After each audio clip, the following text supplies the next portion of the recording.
Uncle uncle uncle छोड़ दे, uncle छोड़ दे, मैंने कुछ नहीं किया, मैंने कुछ नहीं किया। नहीं नहीं, मुझे पता है तुमने ही कैंडीज उठाई हैं। तुम्हें क्या लगता है मुझे पता नहीं चलता? मैंने सीसीटीवी कैमरा लगवाया हुआ है, मैंने खुद देखा है।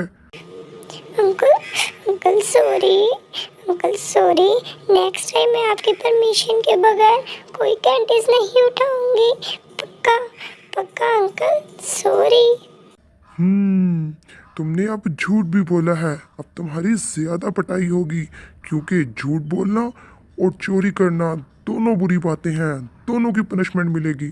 Uncle sorry, uncle sorry, next time नहीं ऐसा होगा। अब मैं पक्का ऐसा कभी नहीं करूँगी, ना झूठ बोलूँगी और ना ही मैं चोरी करूँगी अंकल, पक्का। टोनी, कोई बात नहीं बेटा, बच्चों से गलती हो जाती है, लेकिन अच्छी बात यह है कि आपने अपनी गलती को माना और सॉरी बोल दिया। सॉरी बोलना तो अच्छी बात है ना बच्चों। अगर आप लोगों से भी गलती हो जाए तो फ़ौरन अपने बड़ों से सॉरी बोल दिया करते हैं, ठीक है।